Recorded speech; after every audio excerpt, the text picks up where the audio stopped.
મોડી રાતથી અમદાવાદ શહેરમાં વ્યાપક વરસાદ પડ્યો છે, જેને પગલે ઘણી જગ્યાએ પાણી ભરાવાની સમસ્યા સર્જાઈ. વરસાદ બંધ થયો હોવા છતાં પણ પાણી પૂરી રીતે ઉતર્યા ન હતા. આ અંગે વાત કરવા માટે આપણી સાથે જોડાય છે અમદાવાદ મહાનગરપાલિકાના મ્યુનિસિપલ કમિશનર થેન્નારાસન સાહેબ. વાત કરીશું તેમની સાથે.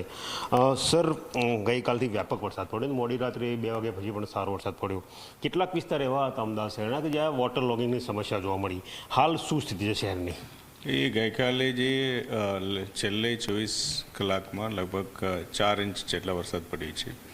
મેક્સિમમ નરોડામાં 6 ઇંચ અને મણિનગર જે વિસ્તારમાં, એ કરીને મેક્સિમમ વહેલી સવારે 3 થી 4:30 વાગ્યામાં મેક્સિમમ ઇન્ટેન્સિટી સાથે વરસાદ પડી છે. એની અંદર જે વરસાદના કારણે થોડા પાણી ભરવાની સમસ્યા એક 3 અંડરપાસમાં હતો, એક પરિમલ અંડરપાસ, એક અકબરનગર અંડરપાસ મીઠા ગલીમાં. એ સવારે લગભગ 7-8 વાગ્યા સુધી ક્લિયર થઈને ચાલુ કરવામાં આવેલા છે. એક મોડામાં મોડો અકબરનગરનો ચાલુ કરવામાં આવ્યું. હવે ખાસ કરીને જે ઉપર વિસ્તારમાં જે વરસાદ પાણી કરવાને કારીકેટ કેનાલથી જે જશોદાનગર આસપાસ થોડા પાણી ભરવાની પરિસ્થિતિ હતી. પછી લગભગ સવારે 10-11 વાગ્યા સુધી એ પણ પાણી ઉતરી ગઈ છે. અત્યારે લેટેસ્ટ પાણી ભરવાનો ખાસ કરીને એક સરસપુર વિસ્તાર છે, ત્યાં પાણી થોડા બેક મારે છે. એ સિવાયનો 2-3 વિસ્તાર ઇન પૂર્વ ઝોન અને 1-2 વિસ્તાર દક્ષિણ ઝોન છે. એ સિવાયની પાકી બજાર ઉતરી ગઈ છે. એમાં પણ લગભગ અડધો કલાકમાં પાણી ઉતરી જશે. સર, કરોડોના ખર્ચે સ્ટ્રોંગ વોટર લાઇન અને ડ્રેનેજ લાઇન નખાયેલી છે, પરંતુ જ્યારે વરસાદ પડે ત્યારે કદાચ એ પૂરી રીતે કામ ના કરતું એવું દેખાઈ રહ્યું છે ક્યાંક. નહીં, પાણી જ્યારે ડ્રેનેજ લાઇન હોય અને સ્ટ્રોંગ વોટર લાઇન હોય જ્યારે મેક્સિમમ કામમાં આવે છે.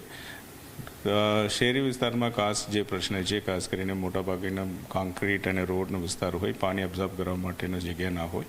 એ સંજોગોમાં પાણી જે ડિઝાઇન કરવામાં આવેલા છે 1 ઇંચ 1 કલાક માટેનો, અત્યારે 4 ઇંચ 1 કલાકમાં વરસાદ પડે ત્યારે આ પરિસ્થિતિ ઊભી થાય છે અને મેક્સિમમ 1.5-2 કલાકની અંદર પાણી ઉતરી જાય છે.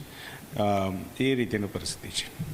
પમ્પિંગ સ્ટેશન છે, પંપ પણ મૂકવામાં આવે છે, પણ એ પણ કદાચ પૂરતી ક્ષમતાથી કામ ના કરતો એવું કંઈ? પમ્પિંગ મોટાભાગના આજે પણ અત્યારે પણ લગભગ 222 જેટલા પંપો કામ કરે છે. 25 જેટલા વરન પંપ ડિપ્લોય કરવામાં આવેલા છે. જે ભૂગોળ પરિસ્થિતિ છે એ હિસાબે કોઈ લો લોઈંગ એરિયા હોય ત્યાં માટે લાગવાની શક્યતા છે. અને અમારી પાસે 33 જેટલા સ્ટ્રોમ વોટર પમ્પિંગ સ્ટેશન પણ છે. એમાં પણ 57 જેટલા પંપો ચાલે છે. એટલે ઓવરઓલ મારી ટીમ છે, ખાસ કરીને એમ્સથી માંડીને એડિશનલ સિટી એન્જિનિયરો હોય અને નીચે લેવલના ટીમ બધા ફિલ્ડ ઉપર છે.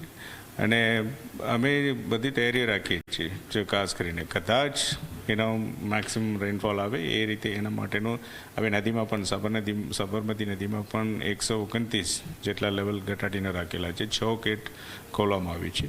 એટલે એ બધી રીતે તૈયારીઓ રાખેલા છે.